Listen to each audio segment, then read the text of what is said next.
So I got some good news and bad news for you guys. Bad news, not much work this past week. Good news, that just meant more time to read some books. Hi everyone, I'm Nikhil with Shelf-Esteem, and this is the weekly reading roundup for the week ending September 15th, 2024.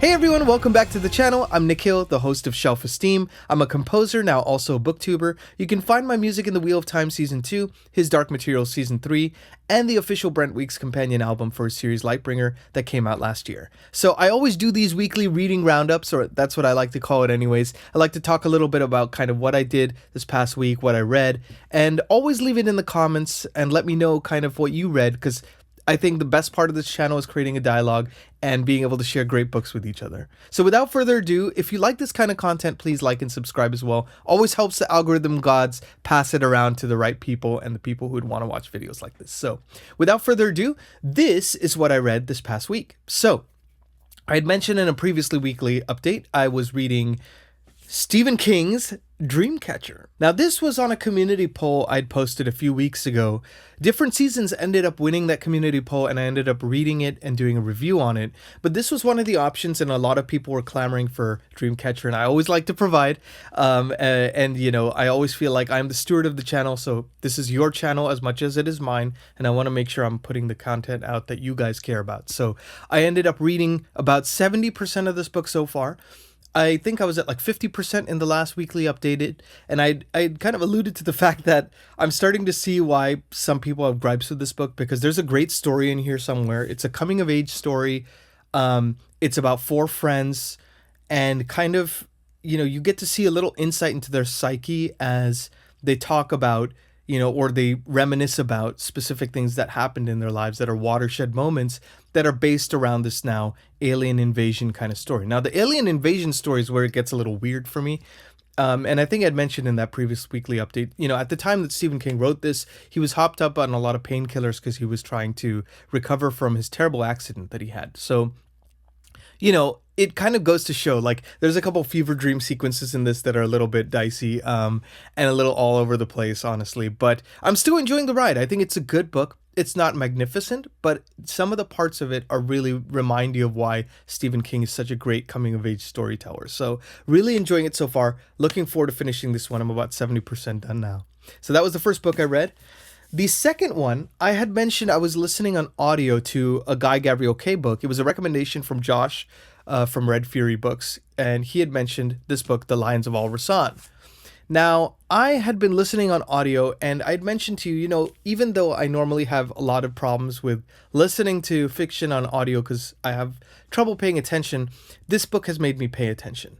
Well, I will say, I decided to kind of take a break from the audio and check this book out of the library. That's why it's so shiny. And I decided to read from the hardback copy. Now, my reading experience has just been so much better from this hardback copy that I am more than ever convinced that I just can't listen to fiction on audio, which is a shame because there's so many books I want to read, and I always envy the people who can listen to things on audio, and I wish I was able to do that, but somehow it just doesn't click for me in the same way as turning those pages or reading on like a Kindle Scribe or something like that. So I think I'm gonna just have to, you know, kind of take my lumps where I need to. But I am loving this book. It's magnificent. The prose is absolutely beautiful. It's one of the most unique historical fantasies I've ever read. And it is very subtly fantasy, I would say. It's not like overtly fantasy like a Brandon Sanderson or something like that. But it's more historical. It kind of takes place in medieval Spain. There's a lot of Middle Eastern influences as well.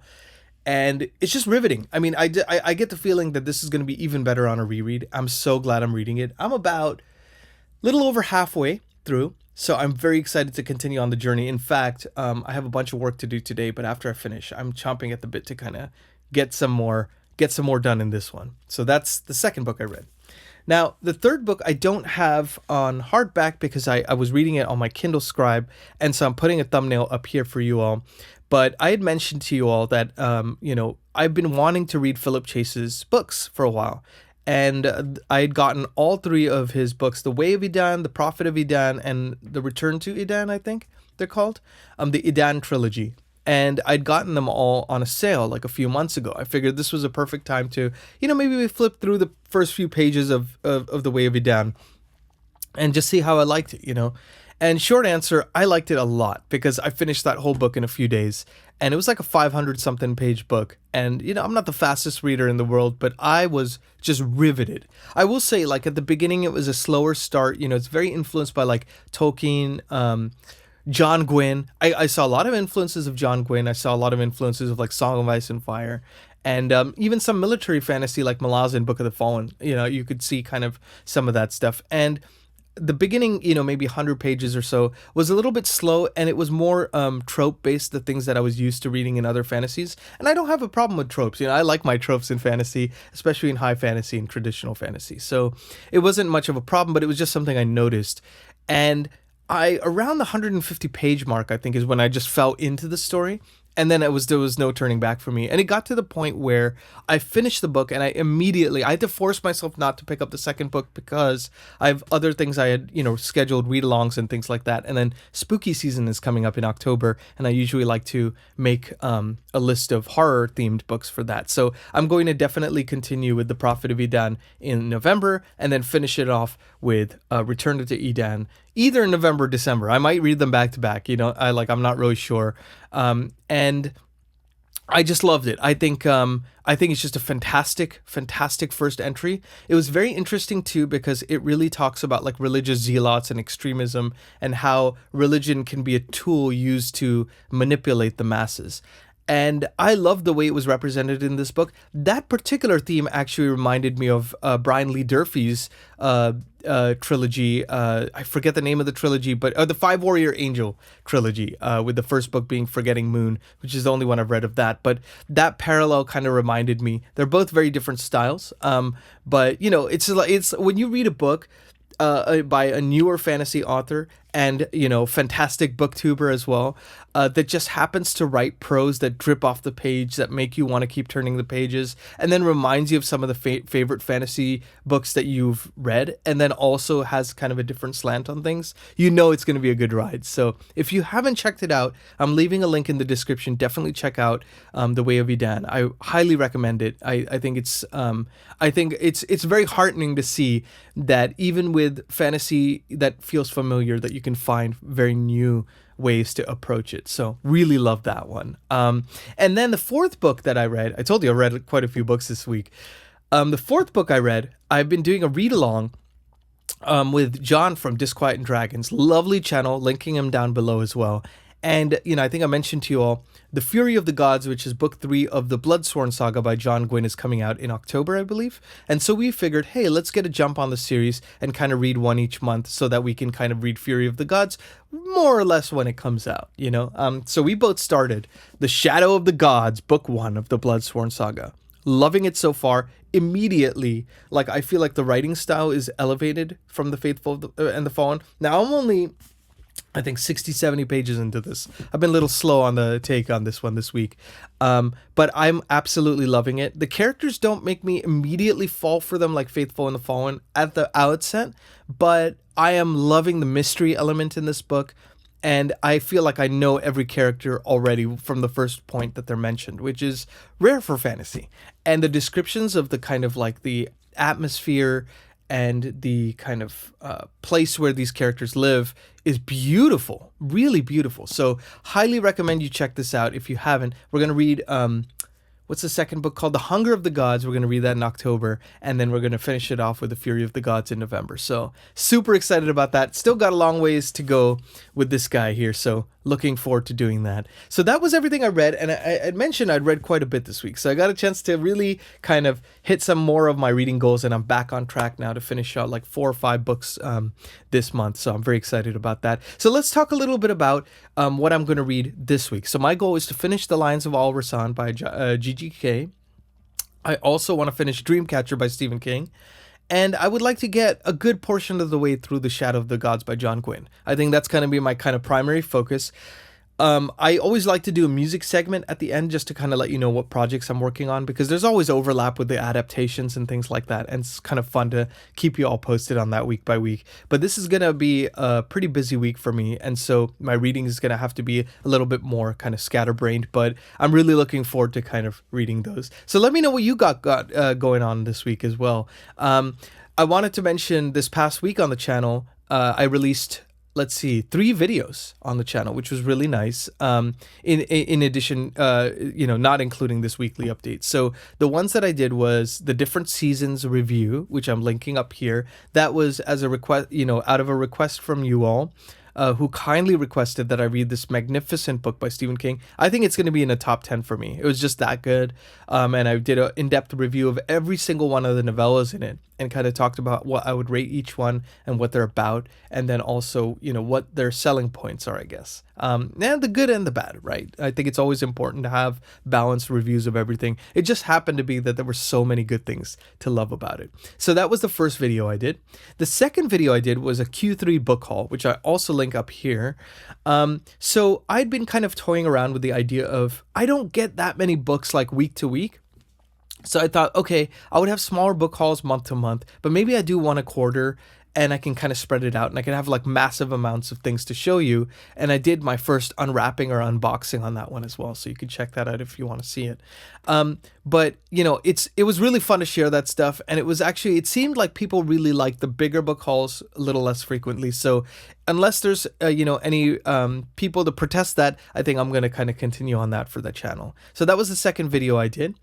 And then the third one was probably the most special to me personally, because I got to do a live stream with 2 of my favorite booktubers out there, and that is John with Disquiet and Dragons and Ellie with Bibbidi Bobbidi Books, also linking them both down below. And we got to do a deep dive discussion of Robin Hobb's Farseer trilogy with a focus on the third final book in that trilogy called Assassin's Quest. We talked for almost 2 hours. And I think we probably would have talked even more about that book had it not been for some technical difficulties on my end. So apologies there. I'm linking it up here so you could check it out if you're interested. But we really tried to keep the first segment of it spoiler free and then kind of go into spoilers. And we always let you know when that will happen so that, you don't get spoiled. And I've always requested people in the comments to keep things as spoiler free as possible for the people who are seeing it for the first time. So hopefully you'll be safe there. But we really just enjoyed chatting away about the book and also about Robin Hobb and kind of what got us into Robin Hobb in the Realm of the Elderlings. And I think we were all chatting on Instagram messages after, and we all had such a blast doing that. I think we're going to try to do maybe another similar thing for live ship traders.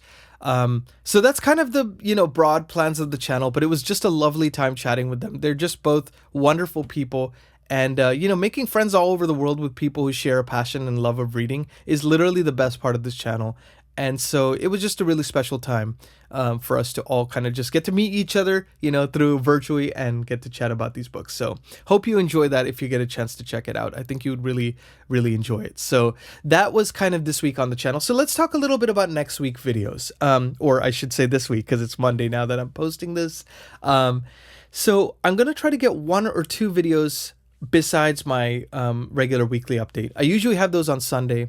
I put this one out a day late so that I could give more visibility to that live stream, which we posted yesterday on Sunday. So the 2 videos I want to do, ideally if work allows, I'm going to get to 1 definitely, but maybe 2, is I wanted to kind of get a jump on the read-along plans for the channel in 2025. I want to, on January 1st, start a long-form series.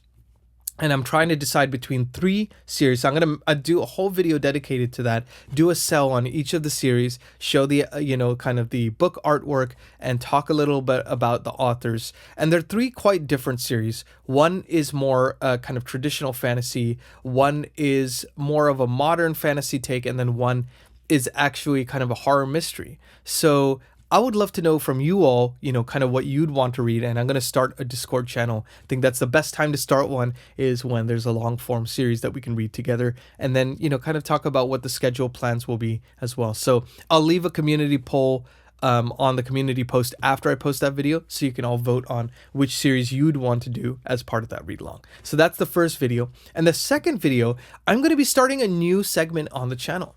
and it's going to be called Adaptation News. And maybe I'll try to find like a funky or cool title for that, maybe a play on words, because I'm always a jack of all trades, master of puns, as I like to say. So if I can find a funny name for it, my channel's named Shelf-Esteem, so that should be a dead giveaway. But if I could find a funny name, I'll try to think of that. But basically, I see a lot of fantastic, some of my favorite booktubers. I know Daniel Green does fantasy news. Patrick Leo does his own kind of like fantasy news thing. And, I have worked a lot on adaptations. I'd mentioned I'd worked on The Wheel of Time, his Dark Materials. I pitched for a lot of adaptations. And because I'm constantly have my ear to the ground on both the business side and also the creative side of where adaptations are at in any stage of the game, I can kind of give you in-depth kind of news specifically on those adaptations, where they're at. So I'm thinking of posting one of these videos once a month.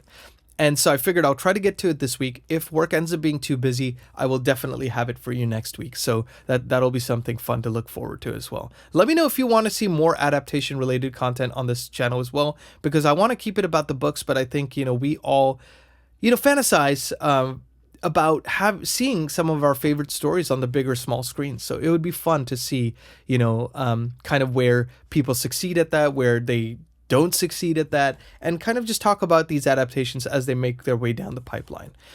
So that is kind of this week's plans for the videos.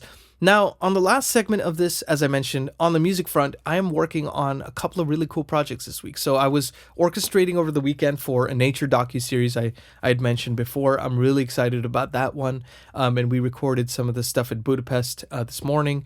So that's been really great. I'm working on a track for a commercial right now, and kind of an Indian track, and I'm about to jump on some additional music on a TV show.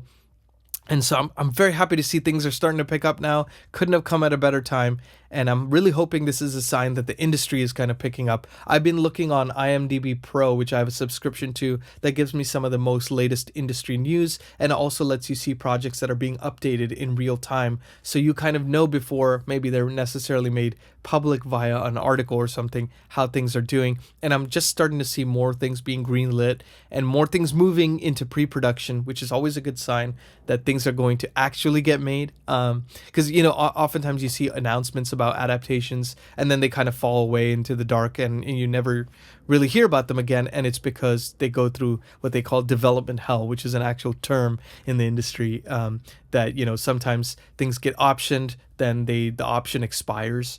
And so then they have to find someone else to develop it, and the process keeps going. So when it goes into pre-production, it means like they're looking into casting, they're looking into crewing up for it, and kind of getting their shoot dates and stuff. So things are actually moving. So exciting to see that, and I hope it's a telltale sign of the industry recovering from what has been a really brutal 4 years with a pandemic and strikes and everything. So anyways, that was all from me on a pretty long and lengthy weekly update. I usually try to keep these around 10, 12 minutes, but I had a lot to say this week. So let me know how your week went in the comments. Let me know what you read, what happened to you this week. I always love creating a dialogue. Favorite part of this channel for me. And it seems like, we are now growing our community really nicely, and we have 445 subscribers so far, and I'm just really grateful to all of you for being a part of this community, and I can't wait to see where it goes and how it grows, and just love you guys. So it's one of my favorite things in my life is